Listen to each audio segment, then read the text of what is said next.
Hola a todas y todos. Vamos a dar inicio a la segunda ayudantía de máquinas eléctricas que tiene por objetivo continuar repasando lo que son los circuitos magnéticos. Por ello es que nosotros vamos a hacer un repaso antes de pasar a los ejercicios. Primero veremos lo que es la ley de Ampère. La ley de Ampère indica que la integral de línea de la intensidad de campo es igual a N por I, que es la corriente encerrada. También veremos lo que es la ley de Hopkinson, que bueno, estos son conceptos que nosotros aplicamos la ayudantía pasada, pero que los vamos a reforzar porque son muy importantes. Y la ley de Hopkinson se deriva de la ley de Ampère e introduce un concepto que es la reluctancia. La ley de Ampère indica lo que ya les comentaba, que es la integral de línea. La integral de línea de la intensidad de campo es igual a N por I. Y si yo tengo una intensidad de campo constante, independiente para todo un loop amperiano, yo voy a tener que esto es igual a H por L. En un punto determinado, la intensidad de campo va a ser igual a la densidad de flujo magnético partido por la permeabilidad, y esto se multiplica por el largo.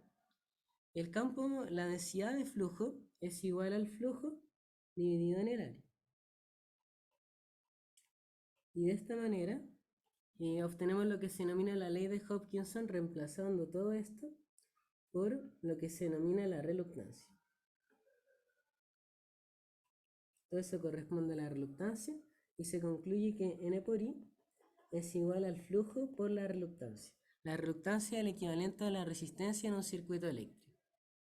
También vamos a hablar de las curvas de imantación. Cuando yo tengo un material ferromagnético, vamos a darnos cuenta de que hay una relación no lineal, una relación de histéresis entre la intensidad de campo y la densidad de flujo.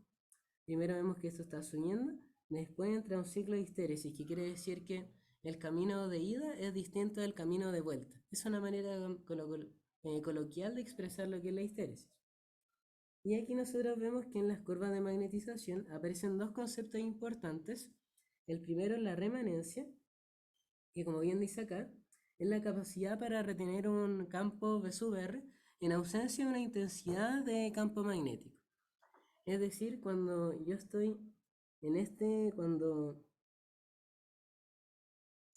H es la intensidad de campo es igual a cero, la intersección con este eje que corresponde a la densidad de flujo, ese valor es el campo de remanencia. Y por otro lado tenemos lo que es la coercitividad, que la coercitividad es la intensidad de campo H sub C que se debe aplicar a un material para eliminar su densidad de flujo remanente, es decir, que el imán deje de funcionar, por decirlo así. Y un imán debe tener una alta coercitividad, es decir, no se debe desimantar con facilidad. Esa es la idea de la coercitividad. Este es un pequeño repaso y ahora ya vamos con los ejercicios. El primero de ellos dice: la estructura magnética de la figura está fabricada por dos tipos de materiales cuyas curvas de magnetización vienen expresadas por las ecuaciones.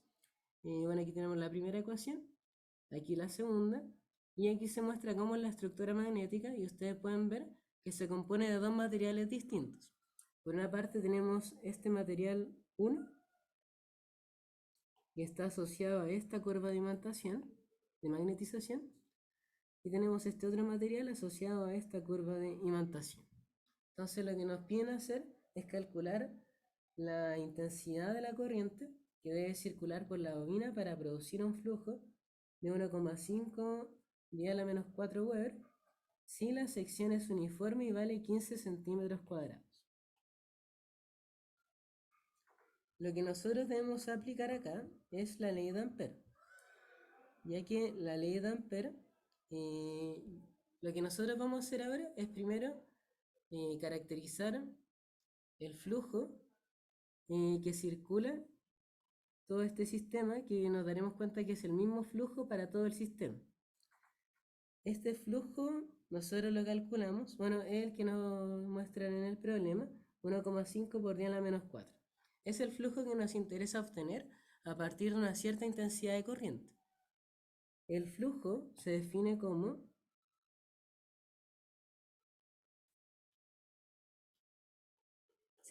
la densidad de flujo por la superficie, a lo que tiene mucho sentido porque la densidad corresponde a cuánto flujo pasa por una cierta área. Entonces yo puedo despejar el flujo de esta ecuación y se obtiene, podemos despejar la densidad de flujo y va a ser igual al flujo partido en la superficie. Yo sé que mi flujo, que el que yo quiero lograr a partir de una cierta intensidad de corriente, es 1,5 por 10 a la menos 4 huevos. Y esto yo lo tengo que dividir por 15 por 10 a la menos 4 metros cuadrados. Entonces se tiene que la densidad de flujo, perdón, es igual a 0,1 Tesla. Teniendo esta densidad de flujo, uno puede calcular cuál es la intensidad de campo dependiendo del material. Es decir, si queremos saber cuál es la intensidad de campo para el primer material, tenemos que reemplazar en esta ecuación. Si queremos saber cuál es la intensidad de campo para el segundo material, debemos reemplazar en este. Y ya que el flujo es el mismo y la sección transversal también, tenemos la misma densidad de flujo en todo el sistema, independiente del material. Entonces lo que vamos a hacer ahora, tenemos que 0,1 Tesla, ahora nos vamos a fijar en el primer material, es igual a 1,1 por H1 dividido en 5000 más H1, que eso es lo que nosotros vemos acá en el enunciado. Entonces ahora yo voy a despejar mi H1 y eso lo hacemos con un desarrollo algebraico bien sencillo. Y se obtiene que H1 tiene que ser igual a 500 amperes por vuelta. Ampere y vuelta. Ahora tenemos que analizar el segundo material. Tenemos la misma densidad de flujo, porque les contaba que era el mismo flujo y la misma superficie. Y esto va a ser igual a 2,1 por H2 dividido en 2000 más H2. Ahora despejamos, nos va a dar 2000 más H2. Y esto va a ser igual a 200 más 0,1 por H2 igual a 2,1 H2. Entonces uno despeja cuánto vale H2.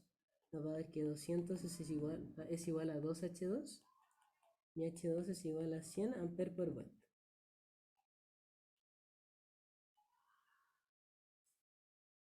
Y ahora lo que tenemos que hacer es aplicar la ley de Ampere.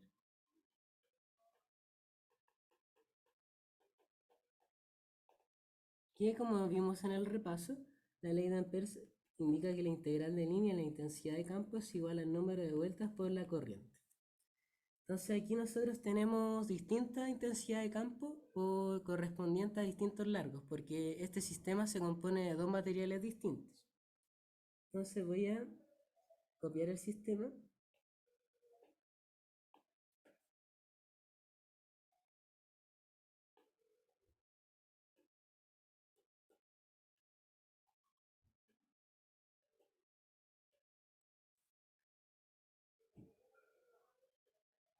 Y aquí nos damos cuenta que cuando estamos en esta zona,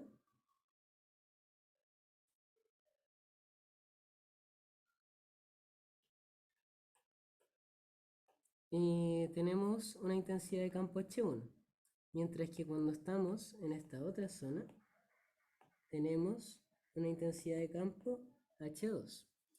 Pero cuando yo recorra todo este loop, el resultado tiene que ser igual a la corriente encerrada, que corresponde al número de espiras por la corriente. Entonces, N por I tiene que ser igual a la intensidad de campo del primer material multiplicado por su largo, que le vamos a llamar L1, más en la segunda intensidad de campo multiplicada por el segundo largo, que es L2. Y ahora solamente tenemos que reemplazar y luego despejar cuánto vale la intensidad de corriente. Entonces, por una parte sabemos que son 140 espiras. La corriente es lo que queremos calcular. La intensidad de campo del primer material es 500. El largo es 0,2 más H2, que es 100, por el largo, que es 0,4.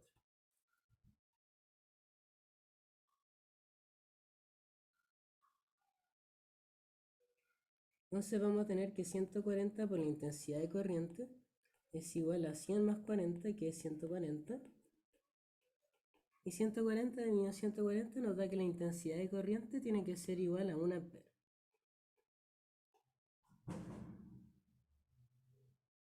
Esa sería la respuesta para el primer ejercicio. Entonces lo que nosotros hicimos fue, a partir del flujo, determinar cuánto debía ser la densidad de flujo, considerando la sección transversal. Luego, nosotros calculamos cuáles eran las intensidades de campo, y una vez calculadas las intensidades de campo, utilizamos la ley de Ampère, considerando que los materiales tienen distintos largos. Ahora pasamos al segundo problema, que este es un problema más largo, pero que uno ve muchas cosas en este problema que son útiles para su aprendizaje. Entonces este problema dice, considere el circuito magnético, y ahí aparece el dibujo del circuito magnético. Nosotros vemos que tiene reluctancias por acá, producto de el gap. También nos dicen, bueno, voy a seguir leyendo el enunciado. Dice que asuma que la permeabilidad magnética del núcleo es infinita. Si la permeabilidad magnética del núcleo es infinita, quiere decir de que el núcleo no aporta una reluctancia. Y eso lo podemos ver de la ecuación de la reluctancia, que es igual a L, el largo, por la permeabilidad por el área. Entonces, si esta permeabilidad tiende a infinito, entonces tendríamos que la reluctancia tiende a cero. Eso es lo que nos quieren decir al señalar que la permeabilidad magnética del núcleo es infinita. Y también tenemos que asumir que todos los tramos de la sección transversal es igual a A. Además, el imán permanente, porque nosotros acá tenemos un imán, puede modelarse como una fuente de flujo magnético, y aquí nos muestran la expresión, que el flujo magnético va a ser igual a la densidad de flujo por el área. Primero nos piden dibujar el circuito magnético equivalente, después tenemos que calcular la expresión de la corriente I, que anula el flujo magnético que aparece acá, el flujo sub G, en función de los parámetros del problema. Considera ahora que el imán corresponde a un material magnético con coercitividad H sub C. Aquí aparece el concepto que les mencionaba al inicio, que la coercitividad es cuánta intensidad de campo hay que aplicar al imán para que éste pierda su magnetización. Esa es la idea de la coercitividad. Y también tenemos también nos muestran, bueno, nos piden considerar que hay una coercitividad y también hay un campo de remanencia. Tenemos que calcular la expresión de la corriente que permite vencer la coercitividad. Y asumiendo que el campo, la intensidad de campo, es homogénea dentro de este, aquí nos sugieren un par de cosas. Por ejemplo, que si no hay corriente encerrada, la integral de línea de la intensidad de campo tiene que ser igual a 0, y eso se deriva de la ley de Ampère. Esto va a ser igual a n por i, y si mi i es igual a 0, entonces la integral de línea de la intensidad de campo es igual a 0. Y también nos piden considerar la curva de histéresis que se puede aproximar a lo de acá. ¿Ok? Y ahora vamos a resolver el problema. Primero tenemos que dibujar el circuito. Entonces voy a copiar esto. Y vamos a dibujar el circuito magnético equivalente.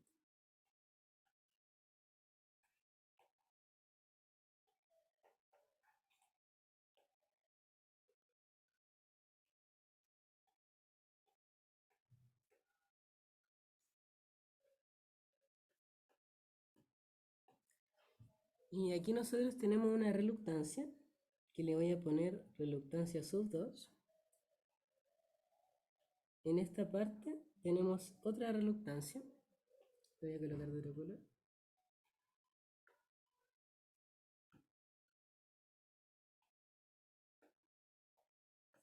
Tenemos esas dos reluctancias. Bueno, hay más reluctancias, pero la que hemos mencionado ahora son esas dos.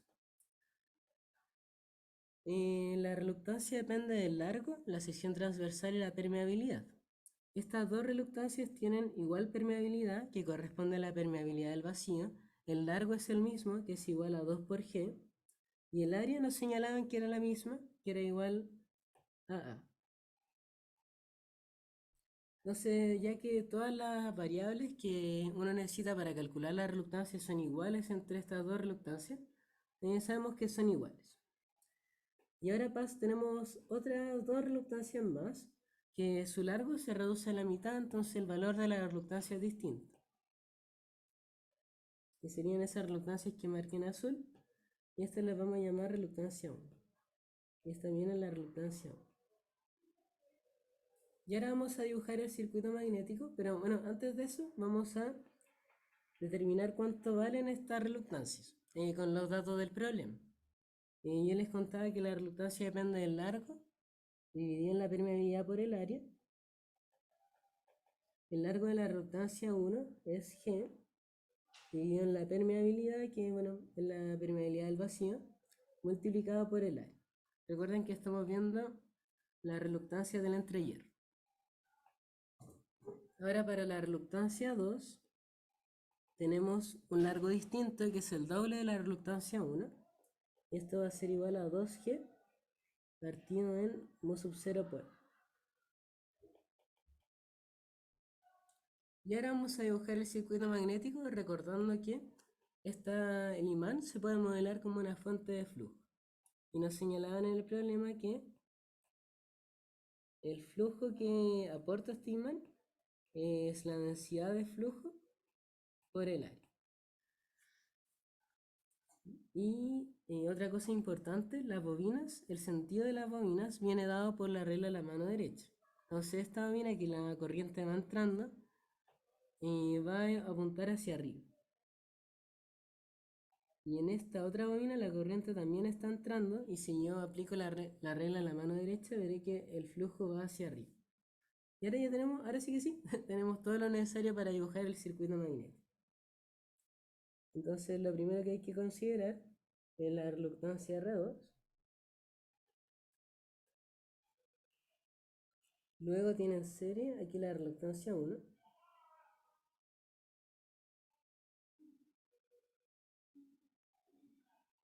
Ahí tenemos la reluctancia 1 y esto se alarga hasta acá. Tenemos abajo una bobina que en el circuito magnético corresponde como si fuese una fuente de voltaje y está en esa dirección, el flujo está yendo hacia arriba.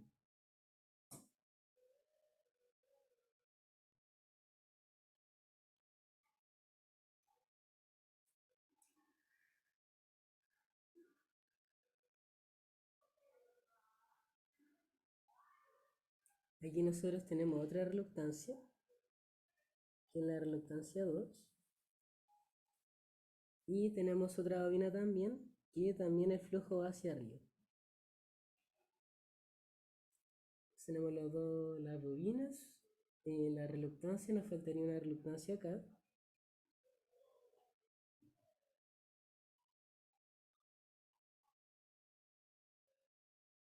Que sería la reluctancia 1. Y tenemos que incluir una fuente de flujo, que sería lo que representa el imán permanente.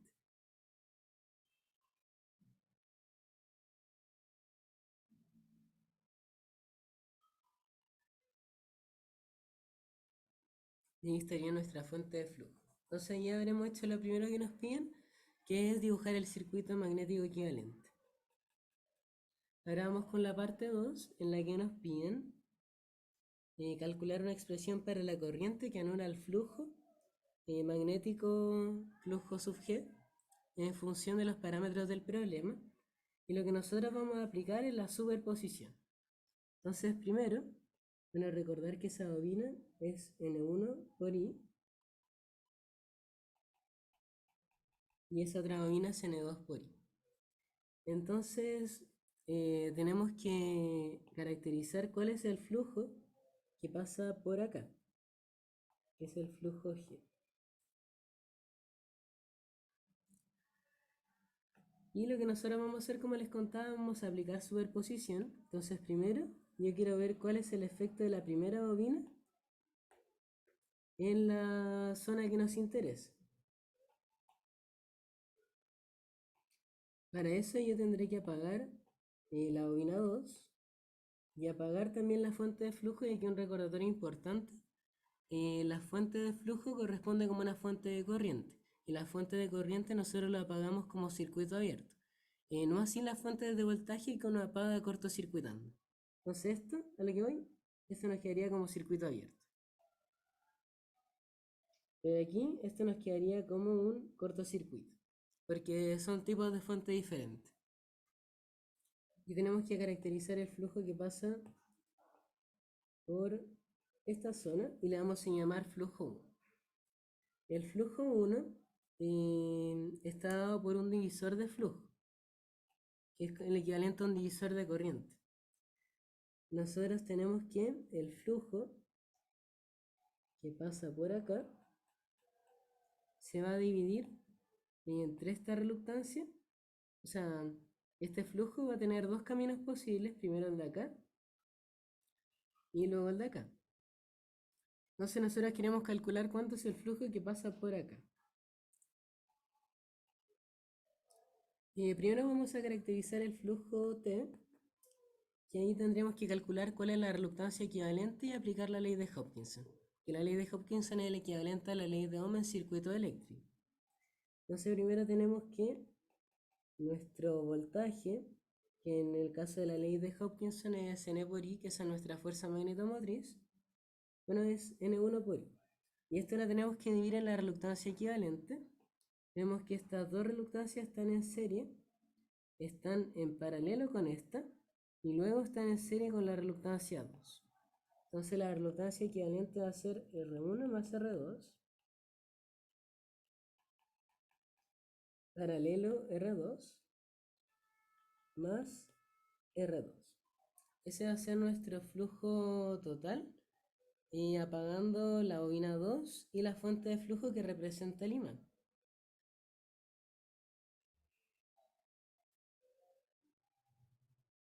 Y ahora lo que nosotros vamos a hacer,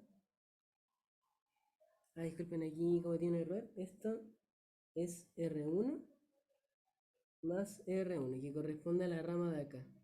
R1 más R1, paralelo R2, en serie con este otro R2. Y aquí haría bien la reluctancia equivalente. Y el flujo 1 es igual al flujo T por la reluctancia 2 dividido en la reluctancia 1 más la reluctancia 1 más la reluctancia 2.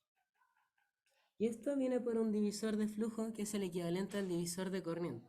Que cuando yo tenía un divisor de corriente, la corriente que pasaba por acá era igual a la corriente que pasaba acá, por aquí, multiplicada por esta corriente dividida en la suma de esta reluctancia, dividida en la suma de las dos reluctancias que estaban en paralelo. Y por eso llegamos a esa expresión. Y ahora tenemos que reemplazar el flujo sub T en esta parte. Y nos va a quedar que el flujo sub 1 es igual a N1 por I. Y R1 más R1 es 2R1, paralelo R2, más R2 por R2 dividido en 2R1 más R2.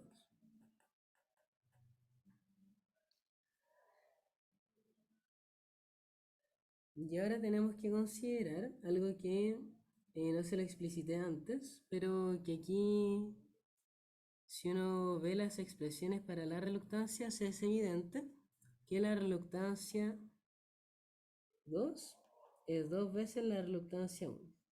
Porque sería este componente, G partido mu sub 0 por A, es justamente la reluctancia 1. Entonces la reluctancia 2 es 2 veces la reluctancia 1. Vamos a reemplazar. Y nos va a quedar que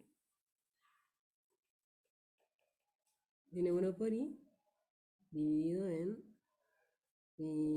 2 veces la reluctancia 1. Dijimos que era igual a la reluctancia 2. Entonces nos va a quedar reluctancia 2 paralelo a reluctancia 2 más reluctancia 2 multiplicado por reluctancia 2 dividido en 2 veces la reluctancia 2. Porque Y 2 veces la reluctancia 2, o sea, la reluctancia 1 es igual a 2 veces la reluctancia 1 es igual a la reluctancia 2.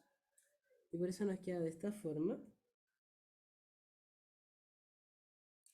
Y otra cosa importante, si yo tengo una misma resistencia, en este caso reluctancia, en paralelo consigo misma, es igual a la reluctancia dividida por 2.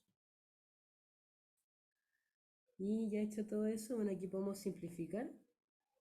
Y también tenemos que, bueno, esto va a ser N1 por I, la reluctancia 2 por 1 medio más 1 es la reluctancia 2 por 3 medios. Esto multiplicado por 1 medio, entonces nos va a dar que esto es N1 por I dividido en R2 partido por 3. R2 multiplicado por 3, perdón. Y ahora reemplazamos la expresión de R de la reluctancia 2, que era 2G dividido en mu sub 0 por el área por 3. Y esto va a quedar N1 por I por mu sub 0A dividido en 6G. Y hemos determinado cuál es el flujo 1. Y ahora para el flujo 2 tenemos que hacer algo parecido acá, pero ahora no estaremos apagando la bobina 2, sino que estaremos apagando la bobina 1. Y también tendremos que apagar la fuente de flujo que representa el imán permanente.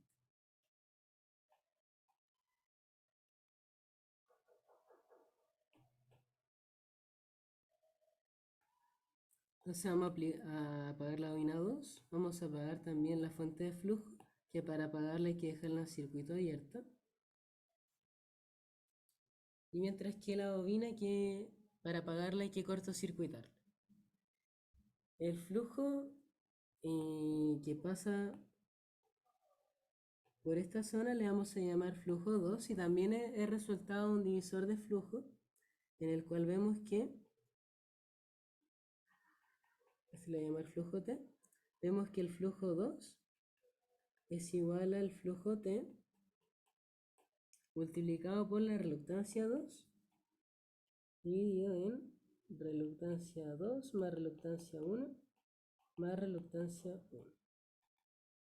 Entonces esto nos va a quedar como flujo T por la reluctancia 2 dividido en 2 veces la reluctancia 2, porque 2 veces la reluctancia 1 es la reluctancia 2. Y una reluctancia 2 más reluctancia 2 es 2 veces la reluctancia 2. Entonces se simplifica. Y el flujo 2 es igual al flujo T dividido por 2. Y ahora tenemos que determinar cuál es nuestro flujo T. Y nos daremos cuenta que el flujo T es igual a N2 por I dividido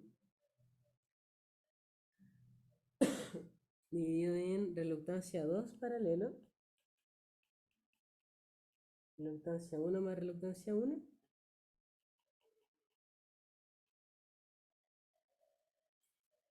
y eso todo en paralelo más la reluctancia 2. Y si voy a la parte de arriba, nosotros para el flujo 1 teníamos que esta es la reluctancia equivalente, era R1 más R1 paralelo R2. Y aquí nosotros tenemos que es R1 paralelo R2. Y además coincide también con la reluctancia calculada anteriormente, que la reluctancia 2 está en serie. Entonces, esta reluctancia es equivalente para ambos casos. Lo único que cambia es N1, que ahora que nosotros estamos analizando la segunda bobina pasó a ser N2. Y todo este desarrollo nosotros lo podemos hacer para la bobina 2, pero llegaremos a la conclusión de que es el mismo, porque las reluctancias son equivalentes, y lo único que cambia es que ahora no estamos viendo el número de vueltas de la bobina 1, sino que de la bobina 2. Y el flujo total, como nos quedaba en el caso anterior, es igual a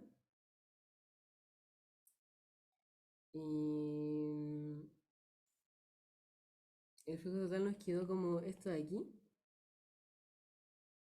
que en nuestro caso es N2 por I dividido en reluctancia 2 por 3 medios.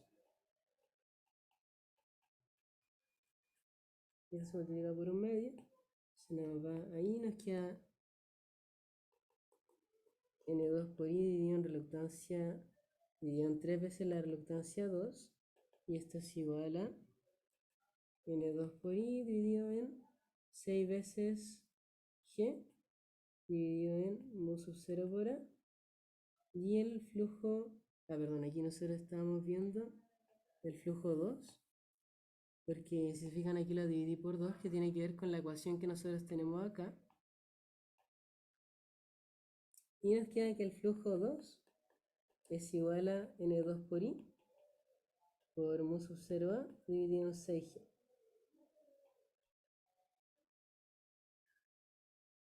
Entonces ya hemos calculado el flujo 2, el flujo 1, que son los flujos relacionados con el aporte que ejercen las bobinas, el flujo 1. Y ahora tenemos que analizar cómo es el flujo que genera la fuente de flujo relacionada con el imán permanente. Entonces lo que vamos a hacer es apagar todas las bobinas y quedarnos con la fuente de flujo que corresponde al imán permanente.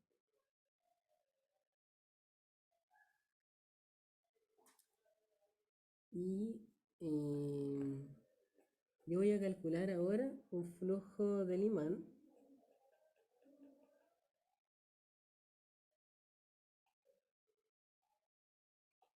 Y al mismo tiempo voy a estar calculando un flujo que le voy a llamar el flujo 3. Y si ustedes se fijan aquí, la relación entre el flujo del imán y el flujo 3 es que uno va en una dirección y el otro va en otra. Y a mí, para efectos del problema, yo consideré que mi flujo sub G iba en esta dirección. Entonces, por eso es que, en el fondo, yo lo que a mí me interesa es calcular el flujo 3 en vez del flujo IN, pero por una razón para poder aplicar el divisor de flujo de una manera correcta, vamos a hacer esta diferenciación, pero en verdad es una diferenciación mínima que después nos vamos a dar cuenta de que solamente influye en un signo. Como tienen dirección opuesta a estos flujos, vemos que el flujo del imán es igual a menos el flujo 3. Y aquí nuevamente tenemos un divisor de flujo. Vemos que nos interesa ver cuál es el flujo que pasa por toda esta reluctancia equivalente. Y ese flujo va a ser igual a el flujo, por aquí debía haber puesto otro nombre, le vamos a poner imán prima, para no confundirlo con el flujo del imán que aparece acá. Entonces el flujo del imán prima va a ser igual a el flujo del imán multiplicado por la reluctancia 1, es decir, la reluctancia por la cual, del flujo que nosotros estamos, en la reluctancia contraria al flujo que nosotros estamos analizando, dividido en la reluctancia equivalente, o sea, más que la reluctancia equivalente, la suma de esta reluctancia, que corresponde a una de las ramas que están paralelas, más esta otra reluctancia. Entonces nos va a quedar reluctancia 2 paralelo a R2 más reluctancia 1 más reluctancia 1. Esto de acá es reluctancia 2 medios, y nosotros sabemos que la reluctancia 2 es 2 veces la reluctancia 1, entonces reluctancia de 2 medios es la reluctancia 1. Se nos va a dar que el flujo del imán por la reluctancia 1 se debe dividir por la reluctancia 2 medios, que corresponde con la reluctancia 1, más la reluctancia 1 dos veces más, nos va a quedar 3 reluctancia 1.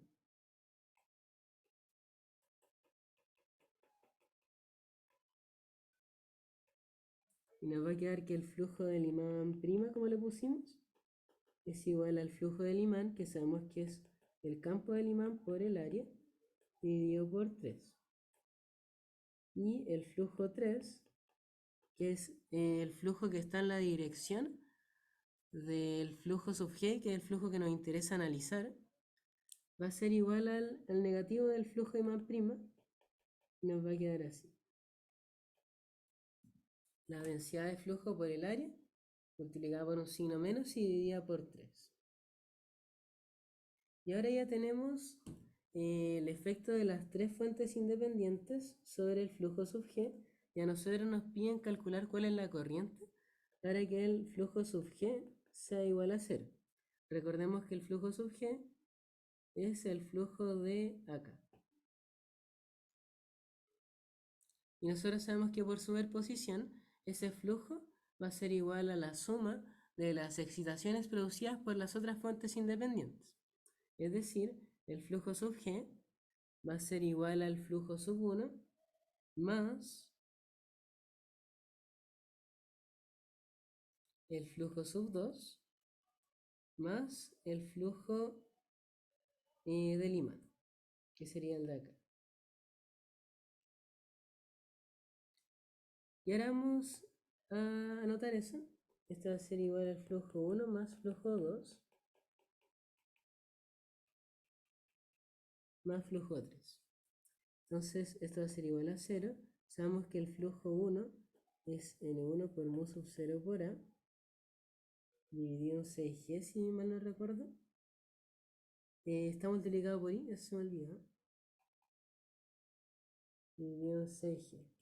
Y el flujo 2 es N2 por mu sub 0A por I, dividido también en 6G, menos la densidad de flujo del imán multiplicado por el área dividido por 3. Y ahora, todos estos valores son conocidos en el problema y tenemos que ahora despejar la corriente. Y nos va a dar que, y bueno, haciendo un desarrollo algebraico,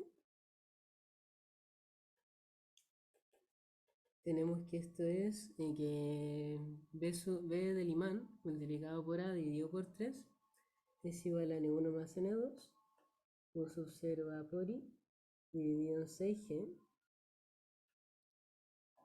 Esto se nos simplifica, esto queda multiplicado por 2, y vamos a tener que la corriente es igual a 2G por B sub I por A, dividido en, bueno, y el A, perdón, también se simplifica, tenemos área acá y tenemos área al otro lado también.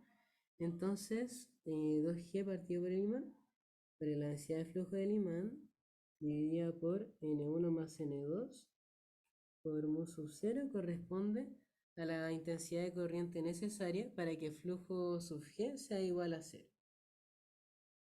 Y así hemos resuelto el ejercicio.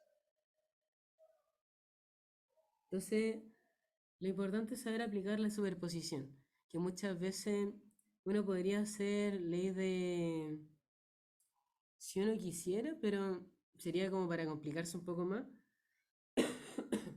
Uno podría calcular, aplicar una especie de una ley de mallas aplicada a circuitos magnéticos, pero eso sería un desarrollo mucho más largo.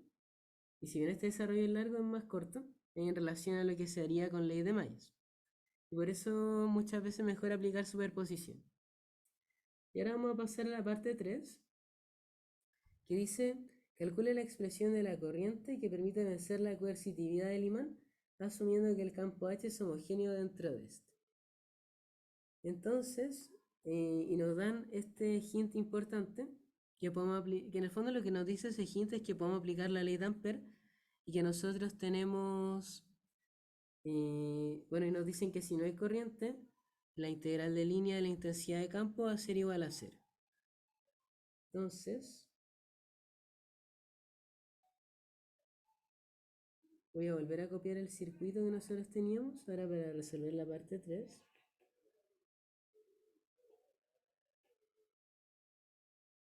Perdón, permiso.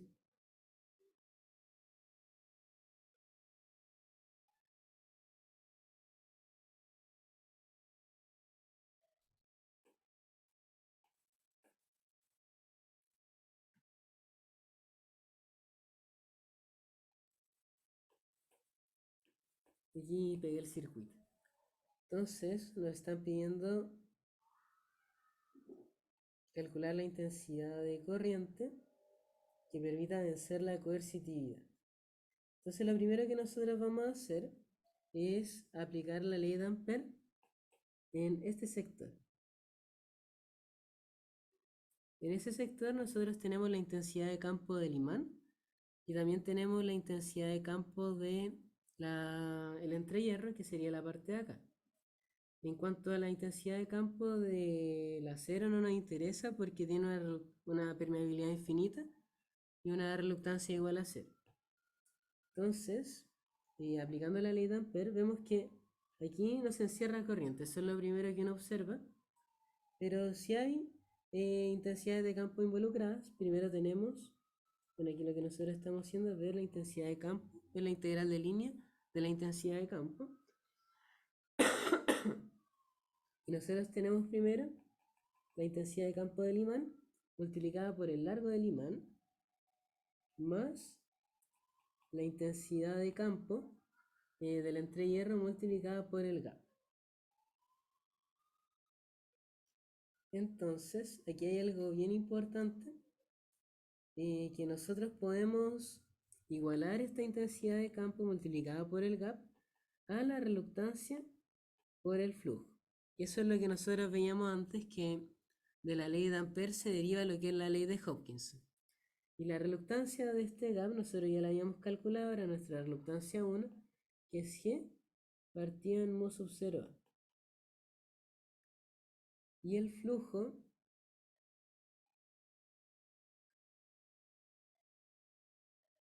nosotros sabemos que el flujo tiene que ser igual al efecto de la bobina 1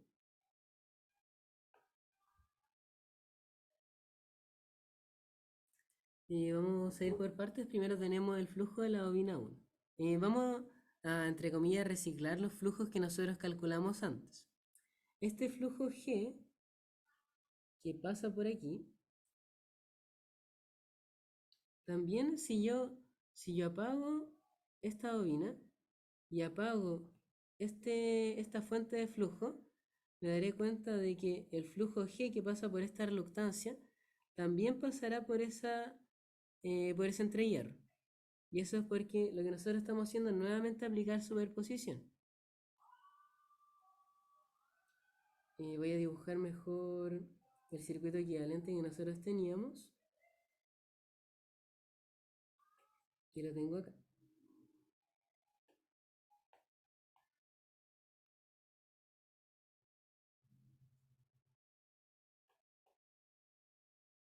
Entonces ahora ya no me interesa el flujo sub G, sino que me interesa este otro flujo.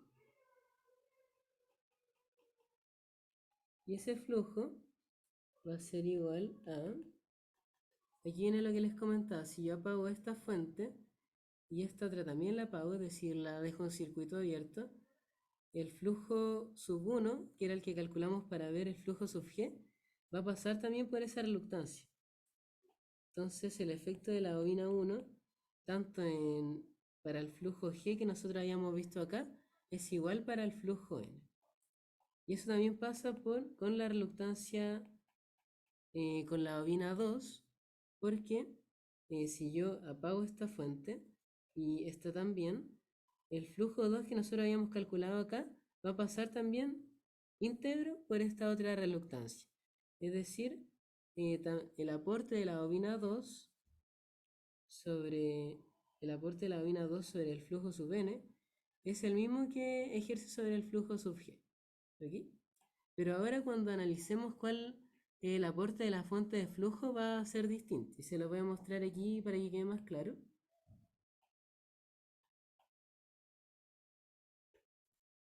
Voy a apagar aquí la fuente de la bobina 1 y la bobina 2.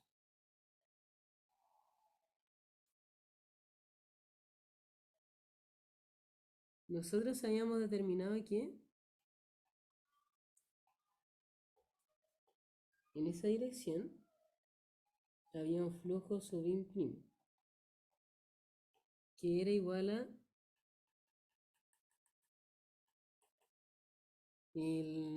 igual a 2/3. Aquí tengo que recordar cuál era. Perdón, me está adelantando. El flujo sub in es igual a B sub in por A dividido en 3.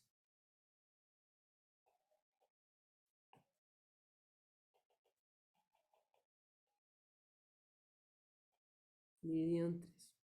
Aplicando ley de nodos, el flujo ejercido por la fuente de flujo tiene que ser igual a este más otro flujo de por acá que le voy a llamar flujo sub 3, a lo mejor le voy a, sub E, el flujo sub E. Y nosotros sabemos por ley de nodos que lo podemos extrapolar ahora a circuitos magnéticos, que el flujo que entrega esta fuente de flujo tiene que ser igual a la suma entre ese flujo y este otro flujo. Entonces, eso lo vamos a anotar. El flujo sub in es igual al flujo sub in prima más el flujo E. Y si yo despejo el flujo E, me daré cuenta que es igual a el flujo sub in menos flujo sub in prima. Reemplazando, el flujo sub in es V in por A menos V in por A tercios. Me da que el flujo sub E es igual a 2 tercios V in por A. Y de esa manera tenemos que el flujo sub n, bueno, a esto le tengo que sumar el flujo sub e, el flujo sub n, aquí me alcanzó, me pidió el espacio,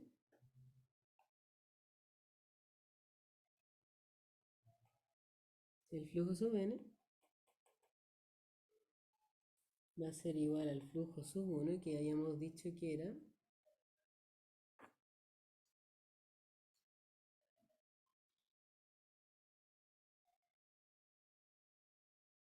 el flujo sub 1, dame un segundo,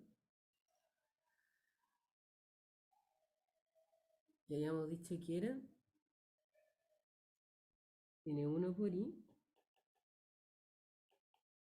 por mu sub 0 por a dividido en 6g. Por otro lado, el flujo sub 2 será n por 2 por i por mu sub 0 por a dividido en 6g. Y esto hay que sumarle, restarle. No, estaba bien, perdón. Sumar 2 tercios por 20 por A. Y esto tiene que ser igual. Bueno, ese es el flujo sub n. Si yo reemplazo todo ese flujo multiplicado por la reluctancia, tiene que ser igual. Y ahora tengo que volver a esta parte anterior. Ahí les pido disculpas por mover tanto la hoja. Pero voy a llevar esto aquí prestado.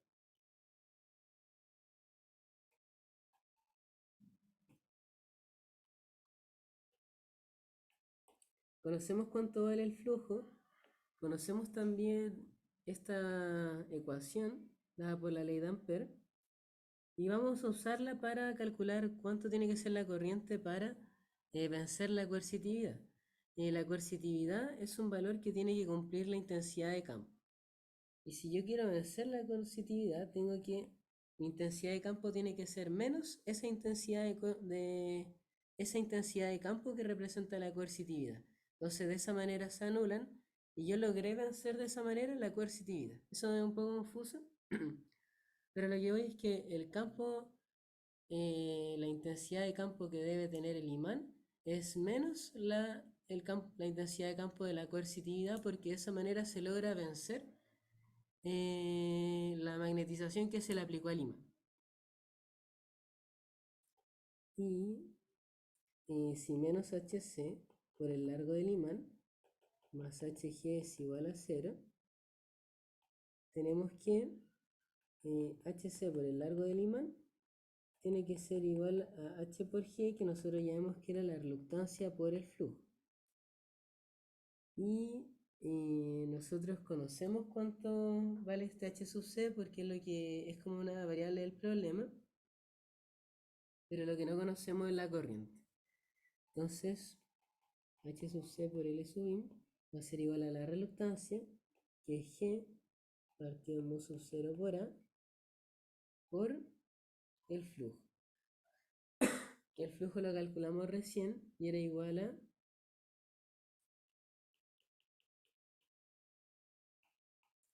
N1 por I por mu sub 0 por A dividido en 6G.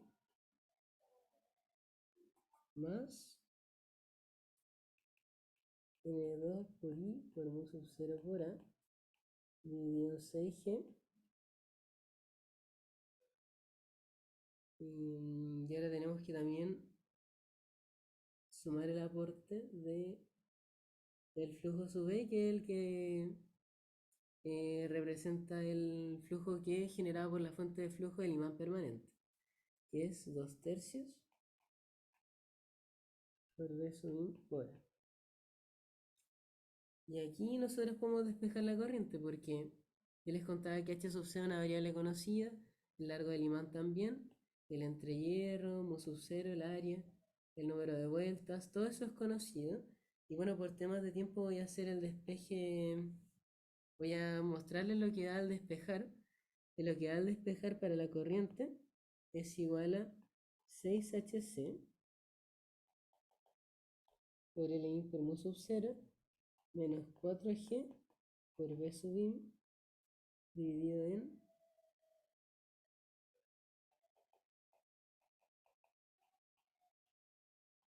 por N1 más N2 por mu sub C. Pero en el fondo, bueno, esta es la parte del despeje, no la quise hacer para pasar al próximo problema y que no quede muy largo el video. Pero esta ecuación es la importante.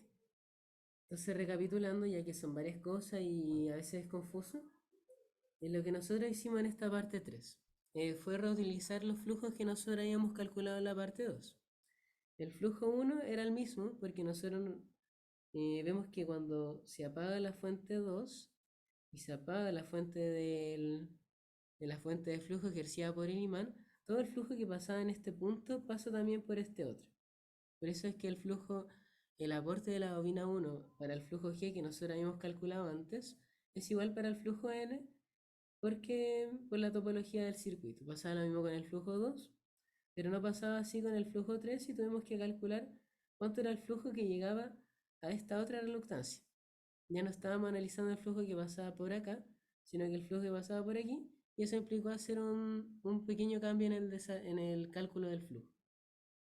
Entonces llegamos a la expresión del flujo N, flujo neto por decirlo así, y después aplicamos la ley de Ampère, que la ley de Ampère nos indica, bueno, algo que hemos venido repitiendo harto en esta ayudantía, la integral de línea, la intensidad de campo, es igual a la corriente encerrada por el número de vueltas, y como aquí no había corriente, igualamos esto a 0. Y las intensidades de campo involucradas serán la del imán y la del entrehierro. Y bueno, aquí hay todo y la intensidad de campo que a nosotros nos interesaba vencer era equivalente a la de la coercitividad. Y por eso tenemos menos HC, porque queremos vencer la coercitividad. Y ahí después resolviendo, uno debería llegar a esta expresión y no la haré por temas de tiempo. Ahora vamos a pasar al problema 19, que también es un problema interesante.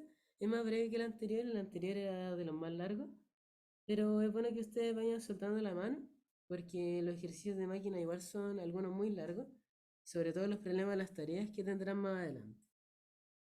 El problema 19 dice, se desea que exista una densidad de flujo magnético variante en el tiempo en el entrehierro del circuito magnético de la figura 15 del tipo V sub G igual V sub 0 más V1 por seno de omega t, donde V sub 0 igual a 0,5 Tesla, V sub 1 es igual a 0,25 Tesla, la componente continua V sub 0 se quiere lograr a través de un imán de neodimio y hierro boro, y la componente variable mediante una corriente que varía con el tiempo.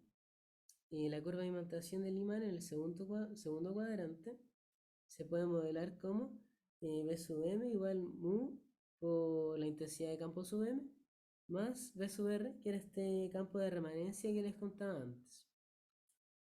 Con V sub r, y bueno, el campo de remanencia es cuando la intensidad de campo es 0, cuál es la densidad de flujo que yo me quedo con la cual el imán se queda. Y bueno, aquí están los valores V sub r, mu, A sub g, gn, y nos piden calcular las mínimas dimensiones del imán, A sub m y d, para cumplir los requerimientos. Y el imán es más eficiente cuando se magnetiza a menos 470 kA por metro. Y aquí también nos señalan que el valor máximo que alcanza bueno, esa es la segunda parte, de lo que nos viene a hacer que el valor máximo que alcanza la corriente para lograr la densidad de flujo pedida en el entrehierro. Eso es lo que nos están pidiendo. Y nos preguntan también si la corriente debe variar de forma sinusoidal en el tiempo. Entonces, lo primero que nosotros vamos a hacer es algo con lo cual uno suele partir, que es dibujar el circuito magnético. Nosotros primero tenemos aquí un imán que lo vamos a representar como una fuente de flujo, como lo hicimos para el caso anterior. Tenemos también una reluctancia.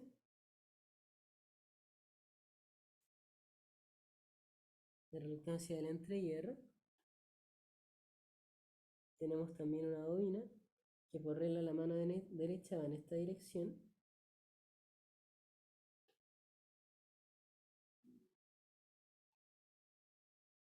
Y aquí tenemos la reluctancia.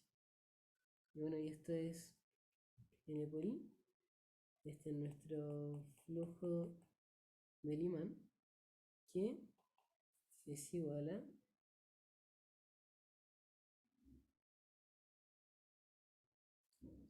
al V sub M, es decir, la densidad de flujo del imán, por A.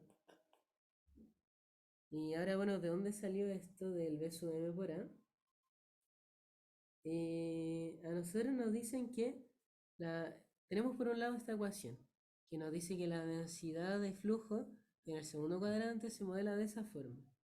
Pero a nosotros ahora nos interesa el flujo que se aporta a partir de esta densidad de flujo.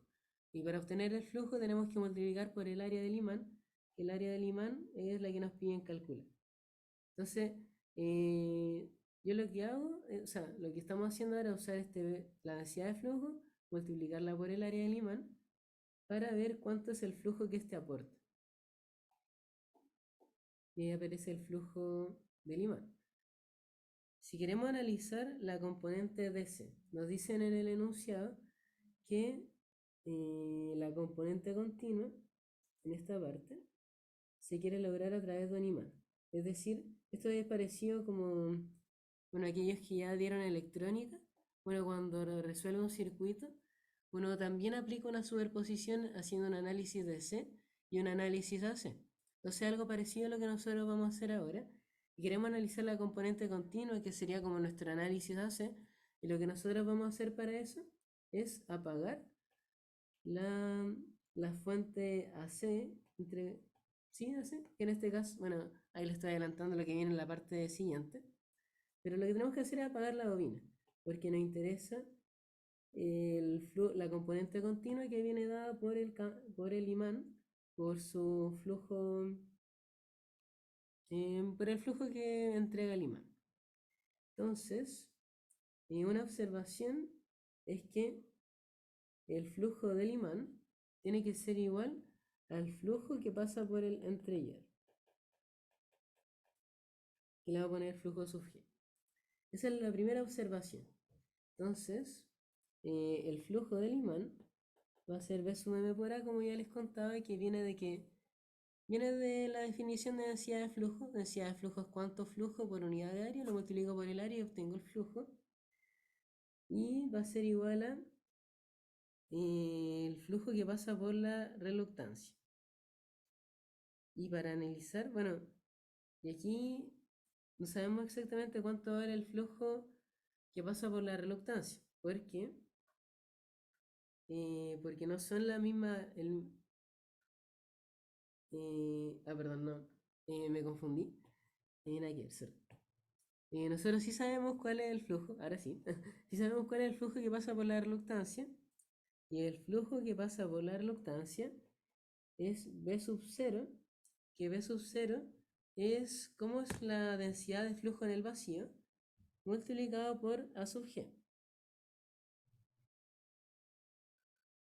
Y A sub G es el área de la sección transversal que corresponde con esta reluctancia. Perdón. Disculpen. No, todo no.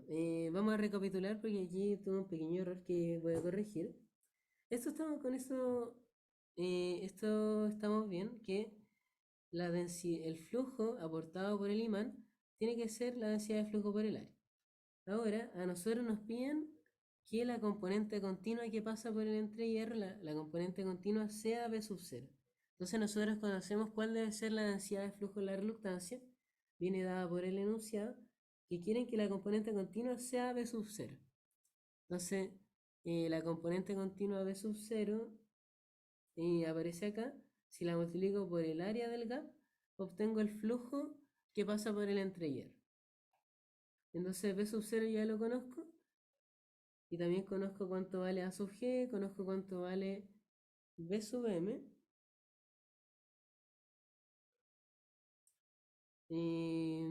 Aquí nosotros podemos despejar el área mínima del imán, que va a ser B sub 0 por A sub G. Y yo les decía que nosotros conocemos B sub M, pero lo conocemos de la siguiente forma, con una ecuación que nos muestra. A nosotros nos dicen que B sub M es mu por HM más B sub R. Y otra cosa importante, a nosotros este dato nos lo dan, este dato también, mu lo conocemos, B sub R también, pero ¿cuál va a ser mi intensidad de campo? Bueno, ese dato también me lo entregan, y me lo entregan en el hint de acá, que me dicen que el imán es más eficiente cuando se magnetiza a menos 470 kA. Entonces es el valor que yo debo reemplazar. Y reemplazando, bueno, nos va a quedar que el área mínima va a ser igual a B sub 0, que B sub 0 que nos piden es 0,5 Tesla, por 6 por 10 a la menos 4. Esto se divide por la permeabilidad, que en nuestro caso es 1,067, por 4 pi por 10 a la menos 7, por menos 470 kilo.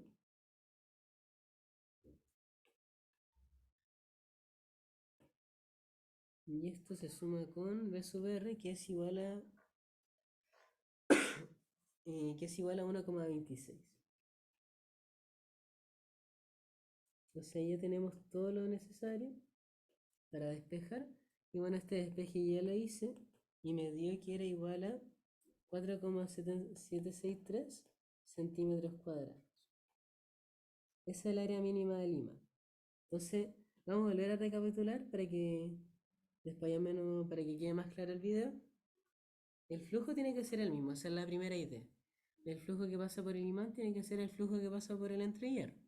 El flujo que pasa por el imán es la densidad de flujo por el área, y el flujo que pasa por el entrehierro es la densidad de flujo que nos piden tener multiplicada por el área del entrehierro. Y después nosotros determinamos cuál era nuestro B sub M a partir de la expresión que nos daban en el enunciado. Y así obtuvimos A sub M. Ahora, ¿qué debemos hacer para el L sub M? Bueno, ahí nos va a ayudar la ley de Ampère. La ley de Ampère, bueno, es un concepto que aparece harto en la ayudantía, como se dan cuenta, y es porque igual es bien importante entenderlo. Y lo que nosotros vamos a hacer, ahora nos vamos a quedar analizando el circuito de esta forma. Nosotros habíamos apagado la bobina, ¿no es cierto? Entonces, cuando yo aplique la ley de Ampère, tengo que igualar a 0 porque no hay corriente encerrada.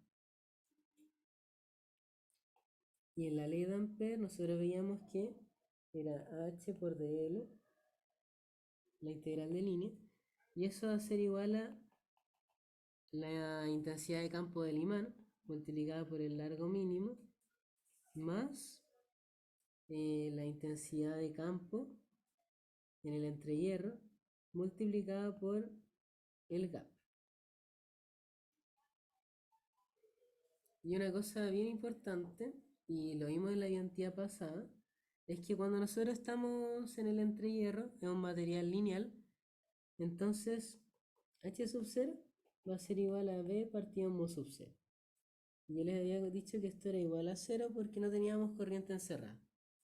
Entonces 0 es igual a HM por LM más B por G dividido en mu sub 0. Y este B, la densidad de flujo, tiene que ser igual al B sub 0 que nos piden tener en la componente continua. Y ahora lo que queda es despejar. Vamos a tener que el L mínimo del imán tiene que ser igual a menos B sub 0 por G dividido en mu sub 0 por HM. Y reemplazando esto nos va a quedar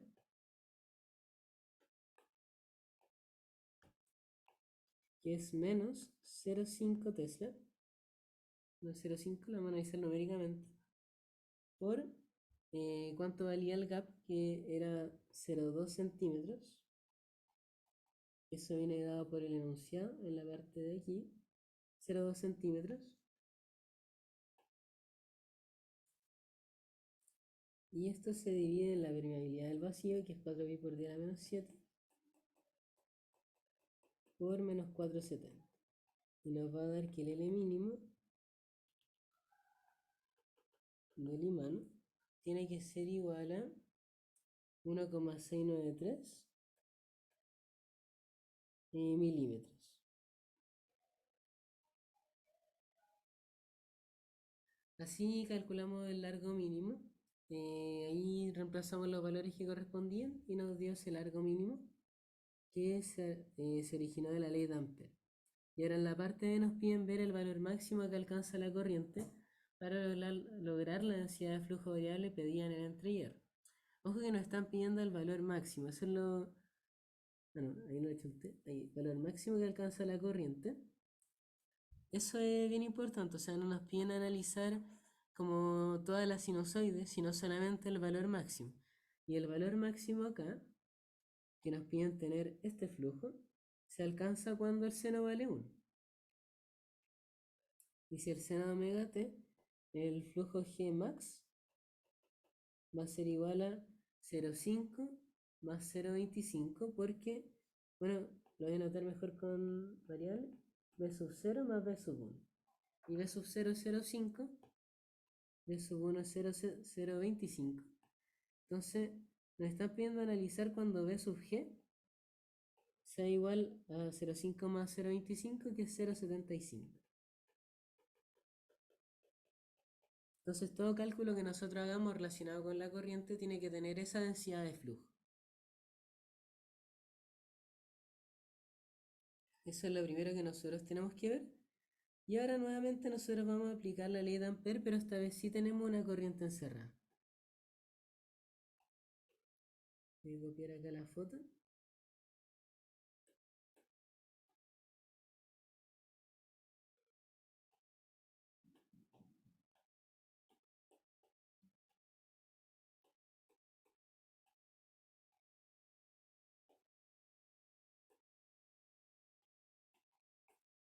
Entonces, aplicando la ley de Ampère, nosotros ahora sí vamos a tener una corriente encerrada. Vamos a tener N por I.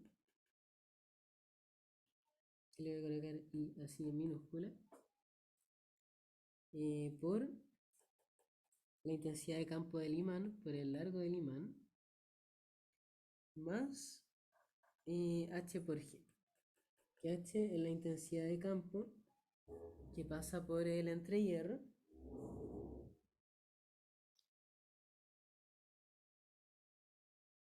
Y nosotros habíamos dicho, bueno, y ese H que pasa por el entrehierro tiene que ser B sub G.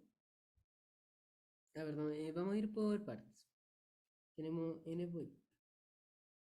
El H sub M se despeja de la ecuación que nosotros nos habían dado, que era Bm mu por Hm más B sub R. Entonces el H sub M va a ser B sub M menos B sub R dividido en mu igual a H sub M. Por otro lado, el H va a ser igual a BG, esta vez no es BG, esta vez no es B0 como antes, pero sí está dividido en mu sub 0, porque la permeabilidad, la relación de la densidad de flujo y la intensidad de campo en el vacío es lineal. Entonces por eso podemos asegurar esto. Ahí tenemos H sub M, tenemos H, sabemos cuánto vale G, y nos estaría faltando ver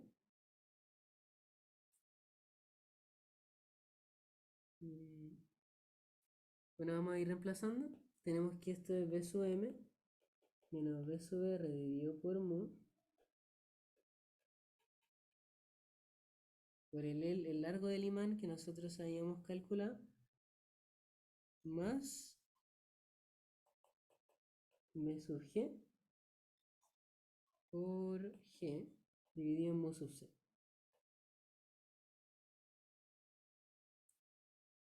Y ya con eso tenemos lo necesario para despejar. Nos va a dar que la corriente máxima va a ser igual a 1 partido en n, S de m por d dividido en mu.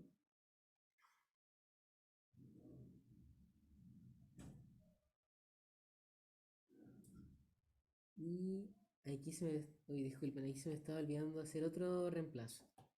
B sub m tiene que ser igual a B sub G por A sub G partido en A sub m. Y eso viene de lo que nosotros habíamos dicho antes, que el flujo M ejercido por el imán tiene que ser igual al flujo en el entrehierro. Y el flujo en el imán era Bm por Am igual a Bg por Ag, y así uno llega a ese despeje. Entonces, ese es nuestro B sub m. Y ahora sí que sí, y disculpen por la confusión, ahora sí podemos reemplazar en la ecuación que nosotros teníamos antes. Tenemos ahora que n por i es igual a B sub g por Ag dividido en Am, que ese sería B sub m, menos B sub r,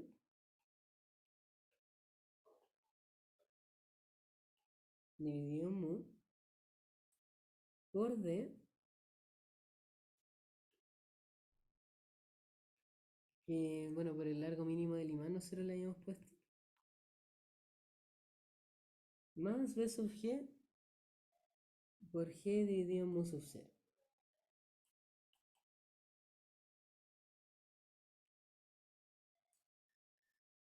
Y ahora si queremos ver cuál es la corriente máxima, tenemos que dividir por el número de vueltas. 1 partido en n multiplicado por todo lo de acá.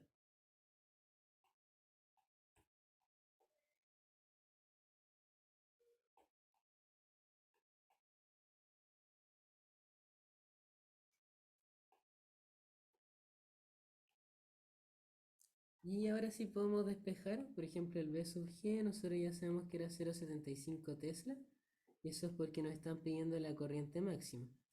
A sub g, bueno, tiene otro valor, A sub m también, B sub r también estaba por el problema, el 1000 lo habíamos calculado, nos dieron daba cerca de 1 milímetro y fracción.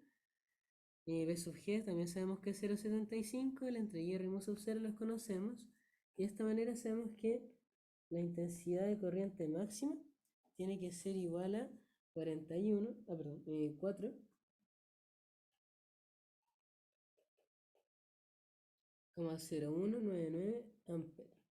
Ese fue el valor que a mí me dio cuando reemplacé los valores, y que no lo haremos por temas de tiempo, pero ahí estaría resuelto el ejercicio. Y otra cosa importante, el imán tiene un comportamiento lineal en su zona de operación. Nos dicen que en el segundo cuadrante este imán se comporta de una manera lineal. Y como se comporta de una manera lineal, eso implica que si queremos algo sinusoidal acá, necesitamos de una corriente sinusoidal. Si este fuese un material no lineal,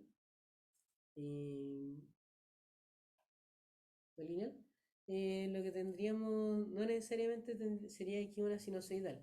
Ustedes van a ver después en el ramo que muchas veces producto de la reluctancia se genera lo que es el tercer armónico o quinto armónico. Eso después ustedes lo van a ver, y el tema es que en este caso era lineal y imán y no nos generaba problema, pero en otro caso sí nos podría generar. Y por ejemplo, ahí aparece el tema del tercer armónico, que es bien importante cuando ustedes ven transformadores y ustedes ven también formas de qué podemos hacer para trabajar con este tercer armónico. Y bueno, esto sería la ayudantía. Si bien les pido disculpas si hubieron partes medias confusas, pero cualquier duda ustedes van a ver esto con Felipe. También va a estar abierto un foro, así que ahí ustedes pueden ver todas las dudas que les surjan en el camino. Así que muchas gracias por ver esta ayudantía.